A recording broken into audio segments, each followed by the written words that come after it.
Hey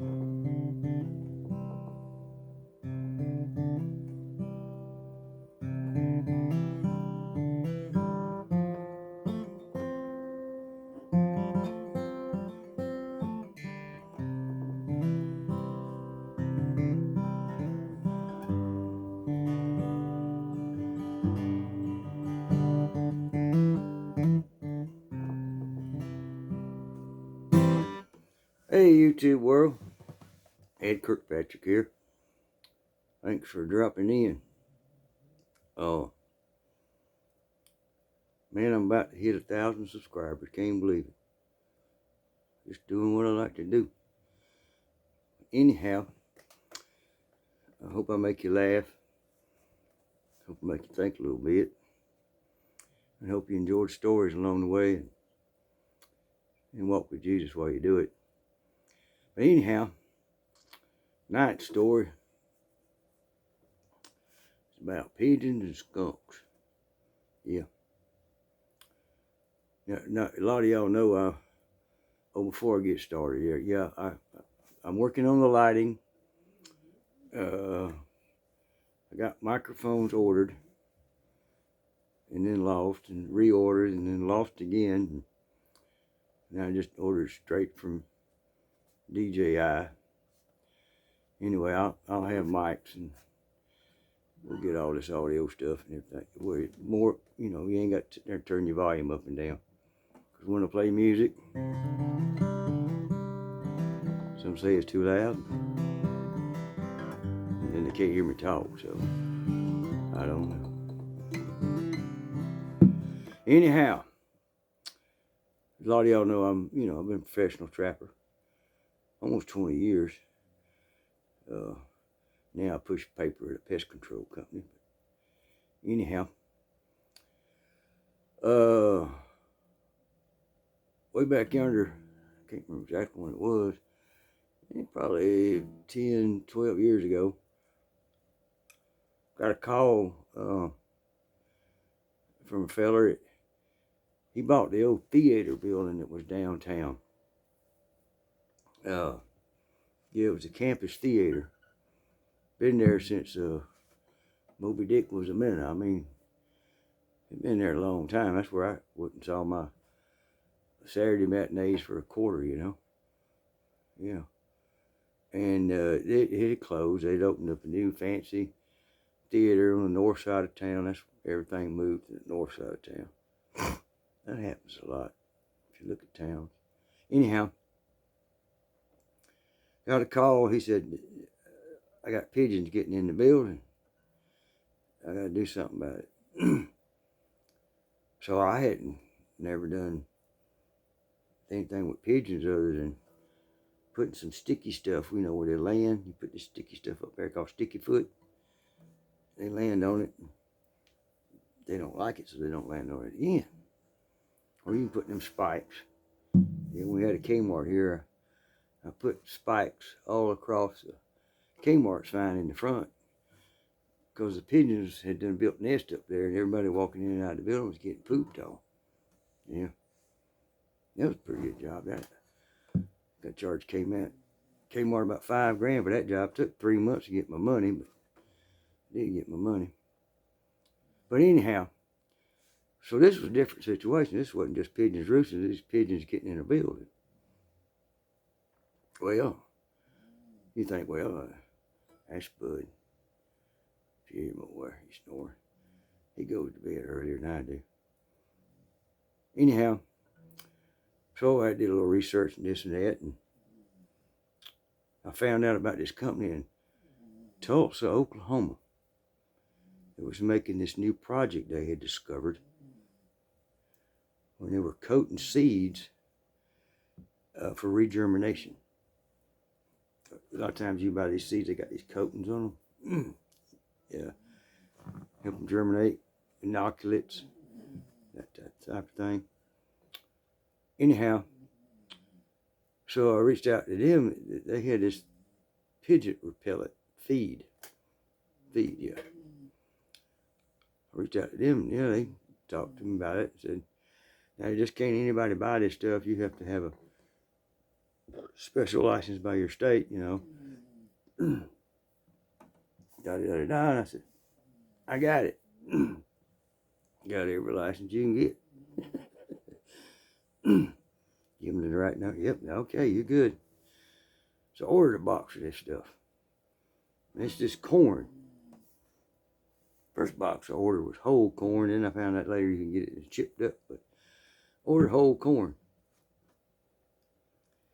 And then before I got the box, I ordered it from a lady over the phone. Real nice lady. I wish I could remember her name. I told her I visited out there every now and then. And she told me, yeah, I watch. You know, we got talking. And she said, I watch Arms Family Homestead. I watch Keeping It Dutch and the Walkers and the Eddie Family Farm. Yeah. I don't think Flower Farm has started yet. Randy Moki. Anyhow, all y'all new subscribers coming from them, thank you. But she says, salesman contact you. I thought, well, that's weird, salesman contact me. I just bought it. Salesman didn't contact me for. Well, anyway, this guy called me. Said, you'll be getting your delivery tomorrow. It's called Avatrol, by the way, and I hope I'm not advertising for them. I'm just telling you what stuff is called. Tulsa, Oklahoma. You gotta have a restricted pesticide license to get it, though. Anyway, the guy called me up and said, have you ever used this stuff before? I said, no. He said, well, it's going to be delivered tomorrow. I said, let me tell you something about it. Okay. He said, you know what LSD is? And I said, lysergic diamide acid? Yeah. Yeah, I heard about it. I just took a trip or two on it when I was in college. Why? He said, that's what this does to these birds. I said, what? He said, you don't kill them. They get all mixed up in their mind. You know, pigeons have got a sense about homing. They know different spots that are safe. They register it in their mind. They can leave one spot, fly 5 miles and land exactly the same place every day. Or back here, 30 miles, 40 miles, 1,100 miles. If you want to train them.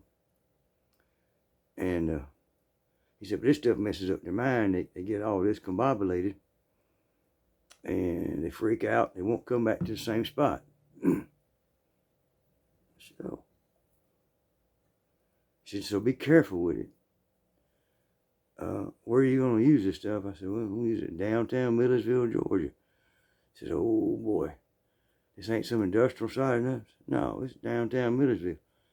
With restaurants and bars and stores. Said, yeah. I said, oh boy, well, let me prepare you. People will be talking about pigeons. I said, okay. Well, anything, yeah, just only put out, how many pigeons you think there are? I said, well, I went and scouted the places, probably 30 to 40, I'm not sure. He said, oh, let's just say there's 50. He said, don't use no more than a cup a day. He said, maybe you want to start them out on just plain corn and switch over. I said, all right, buddy, thank you. Well, I got my stuff, you know, looked at it. Corn come in, you know, corn in a 5-pound bag. So I put that little box in a 5-gallon bucket with a lid on it. And when I got to the old campus theater down there, met Mr. Hathaway, I think it was Robbie Hathaway, he owned that. And we made an agreement. And so I went and, like I said, the second floor attic up there, the pigeons was all in it, roosting, pooping. There was a hole in the roof here and a hole in the roof there. It was getting in. I didn't contract to fix the holes. I just contracted to get rid of the pigeons.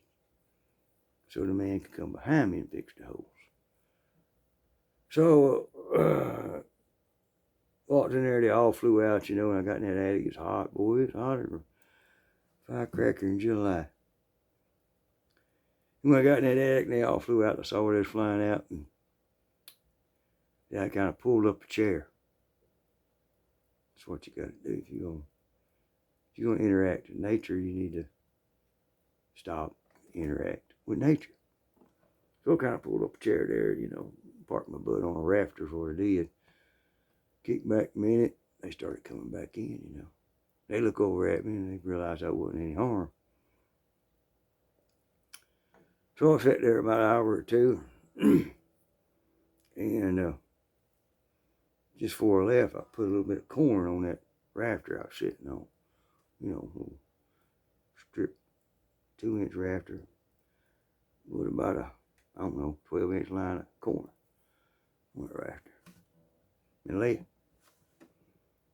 Went back next afternoon, about the same time, I think it was 11:30. Started to get hot, you know, in Georgia. Anyhow, I went up there and I noticed it was gone. And I noticed when I opened the door and went in, the pigeons flew out. And then as I was checking the corn, they started flying back in. They noticed it was me. I was wearing a black and white cap and a white shirt, khaki pants. You wear the same thing over and over. So they, you know, realize who you are. If you go changing your clothes and you're trying to get close to the animal, it's quite the same. Anyhow, so I noticed they ate it. So I took my 5-gallon bucket, undid the lid, and spread it some more out there. Closed it up. They were coming back in. And I was leaving. One of them flew a couple of rafters close to it. And I guess he flew on over there when I closed the door. They're getting used to me. They know I'm feeding them. All right, now it's time for this product to go to work. Well, I went downtown the third day. You know, I got my little, it was a blue bucket. Got my little blue bucket out. I was able to park right in front of the town. Parking in the downtown Millersville can be tough. Anytime I see a store owner parking in front of their store, I give them hell about it. You don't need to do that. You need to leave that for your customer. You park your butt around back. That's just the way I am. Anyhow, so I get out, scoot right across the sideway into the building, going up there again. Open the door, my little blue bucket in hand. They didn't fly out. They all just sitting there. Oh, cool. All right. Looked over there, line of corn gone. Put another 12-inch line of corn down there. Before I left, they started flying over there to me. Yeah. Got up, said, see y'all tomorrow, buddies. So, yeah. Well, the fourth day I went down there was a Friday. In Millersville, Georgia, on Friday, being a college town, there's 2 colleges here and 1 tech college. So, in downtown's where it's happening for the young folks.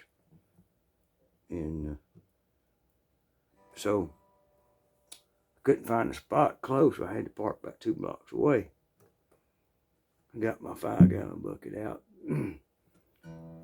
You know, when I'm headed around the corner, and the guy said, hey, bug house. I said, yeah. He said, what's going on with the pigeons? I said, I don't know. What are you talking about? Man, there's pigeons dive bombing people. There's pigeons running into windows. There's pigeons in the street dancing little crazy eights. I said, I have no idea. I'm down here on a rat job. Oh, you are? I said, yeah. Looked around the corner there before I turned it. Man, it must be 15, 20 people just standing around looking. I said, oh, crap. So I turned around, went back to the truck. And I took that 5-gallon bucket that had my bait in it. I got my magic marker out and I wrote rat, rat, rat, rat, all 4 sides of that bucket. There's there 4 sides to a circle? There was that day. And he wrote on top of the lid too. So here I go. Turn that corner. Yeah, buddy, I bet. Look over there. There's a pigeon on the sidewalk. He's just going round and round in circles. And then just fluffing out round and round in circles. I said, oh, I never seen that before. And I had. Then, yeah, everybody just kind of walked around it, to let the little pigeon do its thing. So I head on down there, and this young couple comes and says, look, guys, what's going on with these pigeons? I said, I ain't got a clue. I said, I'm here to do rats. I hit my bucket up. Oh, okay. About that time, blam! The pigeon done flew right by my nose and hit a plate glass window in a store. Didn't break the window, but broke the pigeon neck. I'm like, holy crap, what have I done? And pigeon gods are gonna hate me. Anyway, I got on up through there, kind of brisk holding my head down. Got my butt in that building in there. I opened that door. It looked like something out of Poltergeist or something. There's darn pigeons flying here, darn pigeons flying there. Pigeons are flying everywhere. I'm like, holy smoke. Well, looked over. I guess I need to rebait because they ain't gone yet. My job is to get their butts out of here. So I rebaited my little strip there. Come back down. Man, I must have got stopped 3 times going back. I mean, there's a car in the middle of the street blowing his horn because there's a pigeon doing a crazy 8 in the middle of the street. I got to understand that I got a liberal college here, so. Oh, God. Some of these rednecks would just run right over it, but little college girl out of Atlanta, oh, my God. She's blowing the horn trying to get the pigeon to fly up so she don't run over it. Man, I'll get the heck out of there. Man, I thought about that all night. I said, man. So next morning, I got my schedule and everything. I called my first customer. I said, do you mind if I come around 11:30 today? I got something I need to do first thing this morning. Oh, no. That'd be fine. Yeah, I'm home all day. So thank you. So I had to carry my butt down there. Check out the pigeons. Well, I got down there and there's a couple of dead bodies in the street, sidewalks. Went on up there. No pigeons. They'd gone. No pigeons. And the food over there, they didn't even eat that. I guess they had enough dose anyway. That stuff makes them scared to come back to where it messes up their homing mechanism. Anyhow, that's what that does. Let's do something like this, then I'll tell you about the skunks.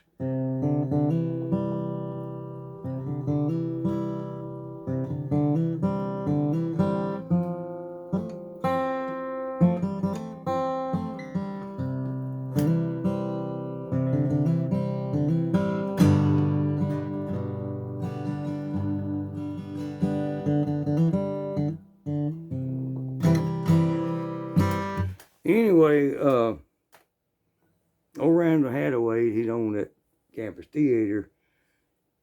And he had the biggest mouth in town. He did. Anyway, word got around, call Ed if you got pigeons. So I got a call. Oh, it was months later from the big power company here. Yeah. And they said we was referred to you. Said we got pigeon problem here at the plant. Got a feral cat problem. And we also got a rodent problem. How can you help us? I said, I'll be glad to meet with you and tour the plant. And then be allowed to do an assessment by myself. And I'll give you a price. Tell you what I can do. Deal. So I met with this highfalutin guy come out of Atlanta. Man, he had on a $400 jacket and probably a $100 pair of pants. Anyhow, met with him. He just basically told me, son, I need somebody to get the damn pigeons out of here, the cats, and the rats. Can you do the job? Yes, sir. But I'm going to need free access. All right. I'll hook you up with Melvin. So he hooked me up with Melvin. They run a background check, fingerprinted me, photographed me. Yeah. They even drug tested. Yeah. Big power company here. Anyhow, 2 days later, they called me back, and I was supposed to meet with the environmental manager. And so I did. Oh, let me fill you in what we used to have going here where I live at. We used to have a coal burning power plant called Plant Harley Branch. When it was built, it was the #1 producer of electricity in Georgia, and they added on to it. And at one time again, it was the #1 producer of electricity. And the other plants surpassed it as they built on. Georgia's got like 2 and another nuclear. We do a lot of nuclear here. Yep. Anyhow, so that was who would want me to fix them. There's a plant here. They burn 100 cars of coal a day. That plant making electricity when it was here. It's since been closed. But anyway, back to the story, right? So I met with Melvin. He gave me a tour of the place on a golf cart. And then I asked him, I need to come back tomorrow. Could I borrow your golf cart? No, not possible. Can I bring my 4-wheeler or ATV? Yeah, you can do that. So I had to bring my own damn 4-wheeler. They wouldn't let me drive their stuff. It's a big place. This plant was so huge. It was on an island, and there's a lake around it, but it was on a humongous island. And they pumped water in from one side, made steam, made electricity, and tried to cool and pump hot water out the other side. So I assessed the situation and looked around and was able to drive everywhere. I got stopped a couple times by security, and I showed them the badge they gave me. And we all, before it was over with, all the security guys got to be good. I tell them, I said, hey, y'all know y'all got a hole in the fence over yonder by the rock pile or whatever. But it was an amazing place. They had a mound of coal. It was a mountain. It's probably 50 feet tall or higher. Anyways, 100 cars of coal coming in there every day being unloaded and burnt. Yep. So I tackled that problem. I used the old Apertrol on the pigeons. Got rid of them quick. And then on the rats, I just put out the big old bait boxes with the rat bait in it. Got them under check. And then on the cats, that was a different problem. Because the day shift hated the cats. They get in their way, peeling their tires. But the night shift loved them. They'd feed them. I figured that out pretty quick. You do something like that, you need to go out there 24/7. Go out there, wait 8 hours, go again, wait 8 hours, and go again, see what's going on.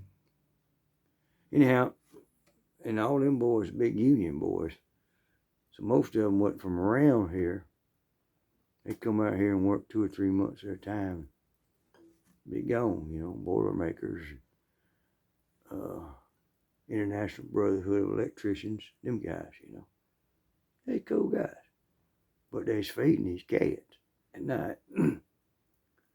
So I had to step around all that in order to get the cat population in control. And how we doing that was I put traps out to start with cat food in it. If you're gonna catch a cat, use cat food. Makes sense, right? Well, I noticed my traps would be tripped, cat food be gone, altogether gone. The traps be tripped. So I knew something. Somebody setting the trap, taking the food and setting the trap off. So I figured out real quick that I need to figure out where these cats are coming from. I know they're going into the building at night because these guys been giving them the leftover sandwiches or tater chips. And that's nice, but the company wanted the feral cats gone. That's my job. That's what they was paying me $50,000 for a year. Yep. So I'm gonna do my job. So I found out where most of the cats would hang out. These are lazy cats. They sleep all day and roam all night. I found out where they was all bedding down at, doing some reverse mathematics, reverse tracking. Anyhow, so I started setting my traps there. I started setting my traps there and catching them. And the guys in the plant, didn't notice it. Well, some of them probably noticed. Where's Thelma at? She usually comes by here and gets the leftover bread on my sandwich. Well, Thelma and all the rest of them got hauled off. So that was a good gig, Especially it's $50,000 a year, and I done got rid of the pigeons forever.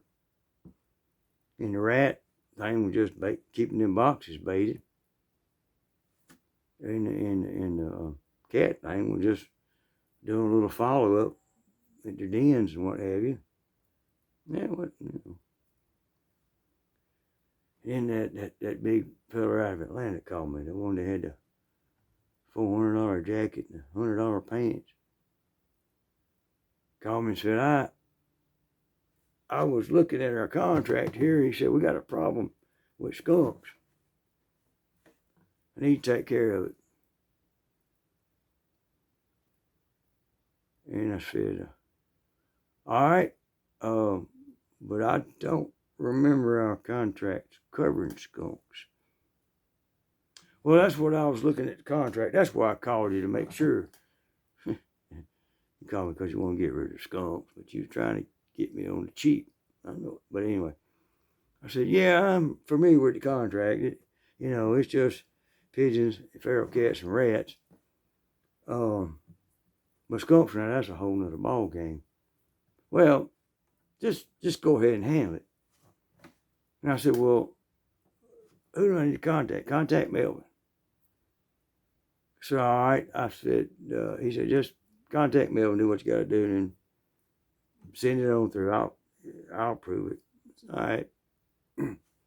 So I got a hold of Melvin. Melvin said, yeah. So we got skunks. They coming in the plant at night and get around the generators, and somebody will see them and they'll squirt. Man, and big old generators creating that heat. That whole dang skunk smell goes all over the plant. All the way out there to coal distribution, they can smell it. And it's happened 4 or 5 times. Man, y'all got a skunk problem, all right. Well, meet you out there the next morning. Yeah, met him out there the next morning. Same deal, I brought my 4-wheel with me because they ain't gonna let me drive their stuff. Had to go through security again, show my pads and all that BS. That the security done changed. I don't know why it was, but old retired cops would work out there for about a year or two, and none of them never stayed around. I don't think they treated them right. But anyway, so go out there and this situation, like I said, it's a big old island. And I knew something about skunks growing up, so when I looked at it and everything, I said, well, all I can do is just put traps out and catch these suckers. It's all I can do. Skunk ain't something you can just hunt down.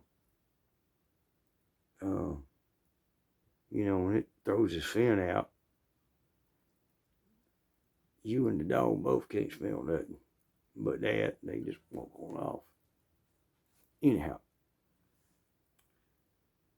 so I thought about it and everything. I said, skunks, that's a stinky thing, So I'm going to try this guy. So I called Mr. Fancy Pants with a $400 jacket up. And I said, all right, I got a plan, I got a thing. I said, I think I can get rid of these skunks in about 4 months. All right, how much is that going to be? I said, 20,000. He didn't say nothing. And I learned a long time ago. First one that speaks loses. So I didn't say nothing. It probably wasn't but 15 seconds, but dang, it didn't feel like 10 minutes. And finally he goes, well, that seems a bit high to me. And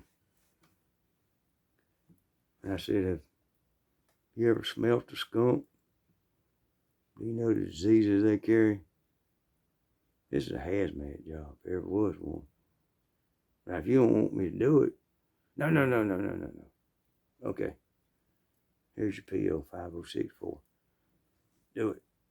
Thank you. Anyway, let me put this guitar down. Starting to, yeah, old Martin here. It's a beautiful thing. Starting to weigh my leg down here a little bit, so call Melvin back. Told him I'd be out there, start next day.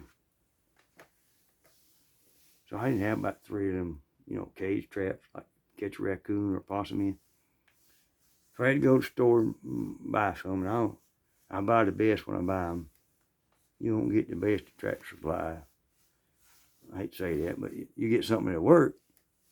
If you want to get the good ones, you get the Have a Hearts or that type of brand. They're made,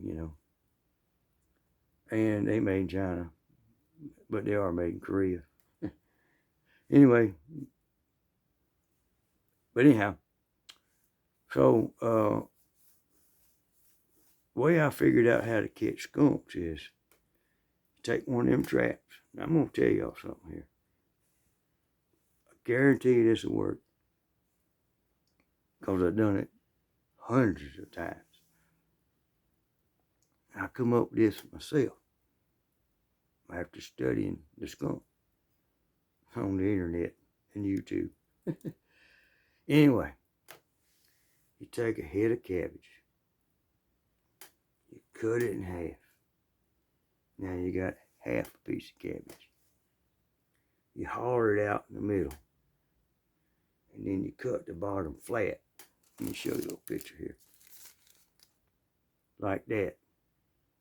So you got a piece of cabbage and a hole in the middle of it. It's cut flat so it'll lay down in the trap and won't roll around. Well, you take your 2 eggs, crack one, leave the other one whole, put it in the hole, slide it in the trap, set your trap. Won't hardly nothing mess with it, but it's skunk. And it takes 2 to 3 days, maybe longer, depending on the heat. The cabbage starts to rot and puts out a smell. The skunk finds it, looks at it, and thinks it's a bird nest with 2 eggs in it. He can smell the shell egg, and he can smell the broken egg. They can't resist it. They go in there, pow, got them.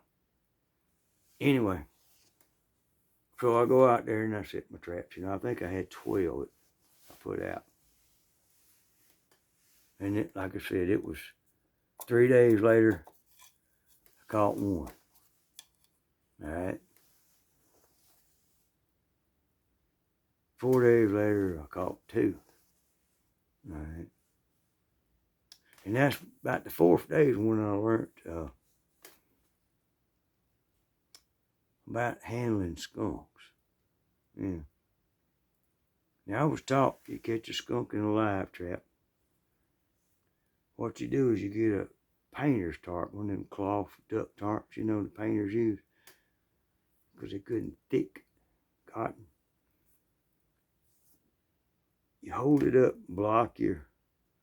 just block yourself out So all the skunk sees is a wall of cloth coming at him. And it doesn't spook him. Get right up to the trap, and you throw it over the trap, fold it under the trap, da-da-da-da. You watch the skunk go move around in the trap. You roll him in the truck. Go get the next one. They usually won't squirt.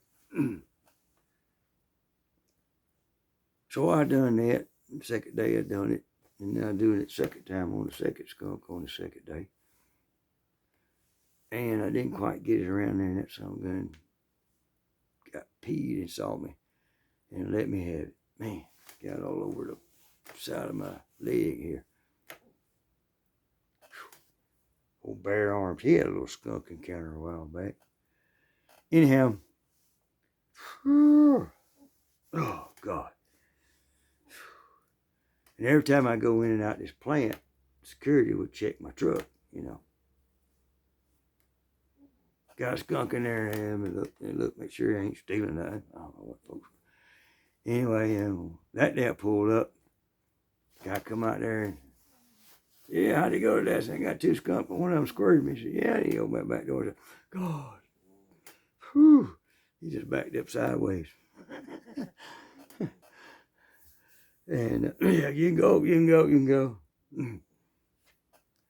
I could have walked out with the main safe if I wanted to. But that's security. So anyway, went back the second day. And it was late. I got called on a beehive, you know. One swarmed and landed on the side of a lady's trampoline, and they nutting up. And had to go out there and explain to them that just, you know, the bees own your trampoline right now, so stay away. This is nature. This is God. You can have your trampoline back tomorrow. I guarantee you. We ain't got to do no chemicals. They will leave. As soon as one of them workers find a place to start a new hive, he'll come back, get the queen, they'll be gone. That's how it happens. Anyhow, I went out there the next day and I had 6. Oh yeah, I'm doing good. Now I didn't figure it out now. Heck with this holding this dang cloth up. I didn't figure it out now. I get about 60 yards away and get my 22 and put scope crosshairs on the skunk's ears and bloop, he's out. Don't stink. Go get him. I mean, they stink a little bit, but they don't squirt. Oh, that's what I done. And that day I caught a skunk totally reverse. Now, I wish I took a picture of it. I don't know why. Well, back then I only had a flip phone deal. But anyway, it was white with a black stripe. It had 5 regular skunks, black, white stripe. And I had one skunk, the 6th skunk, was white, black stripe.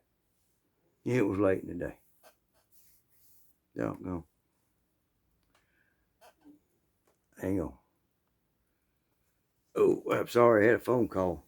But that phone call made me think about it. Yeah, that wasn't the way the story went. Yeah, that way wasn't it? It didn't go that way that day. It was the week after I started shooting. That's right. It was the week after I started shooting. That particular haul of 6 skunks, I did do the cloth thing. And I did slide them all in the truck. I had an enclosed truck, you know. One of them ARE worker things on the back of a Toyota Tundra. Open the back door, slide. Anyway. Yeah, that's what it was. And it was late in the afternoon. And I slid them all in there. Come by the guard shack, check out, stop. They usually come out, you know, look in your truck, they just wave me through. They could smell the skunks. And I smelled like holy heck too. Anyway, I'm like, dang, what am I gonna do with these dang skunks? It's getting late. So I pulled back to the office to get my tickets for tomorrow, you know, for next day. And backed up over the woods. And I let them skunks go. All 6 of them. I said, yeah. Let them go down in that neighborhood. I'll get some more business out of this. So, went on to the house. Got a shower. Left my clothes outside. Anyhow, next morning I get up, getting ready to go to work, and the phone rings. Get this bud. And it's my boss. Telling me that, man, what did you do? What are you talking about? Because I used their name to operate with, so you got a boss. You always got a boss. Nothing else public's your boss. Anyhow, he said the whole north side of town smells like skunks. I know you had something to do with it. They're calling. Chick-fil-A's got one run over in its driveway and run over right in front of it. Lowe's has got one run over down there in their parking lot. Over on Martin Luther King Drive, there's 2 dead, but ain't nobody called, but the sheriff's office called. And he said, there's another one over in your neighborhood, over there by the lake on the dam. I'm thinking to myself, there's still one missing. So anyhow, I said, well, yeah, I got back late last night. I just let them skunk. Well, man, phone's ringing off the wall. They wants to come clean up this crap. Which I've told the girls, cancel whatever you had, and you're going to go clean this crap up. Okay. So I go, throw my flashes on, put my cones out, scoop up one skunk after another. They get down there by the Dollar General. They hadn't called. Don't know why. But there was that white with the black striped skunk. He done got run over too. Oh, 6 of them gone. Doc got him. They took all that stuff, throwed it in the dumpster. But anyway,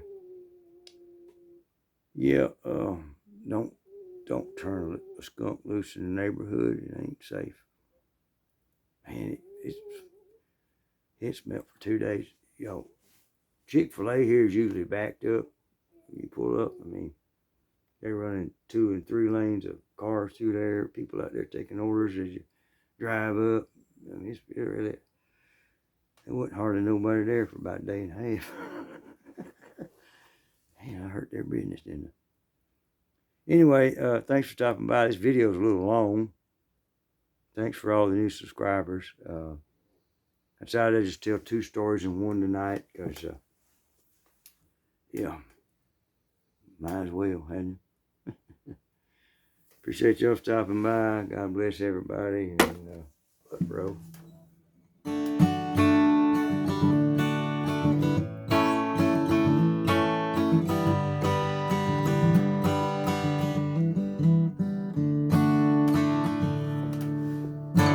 Ed Kirkpatrick. God bless.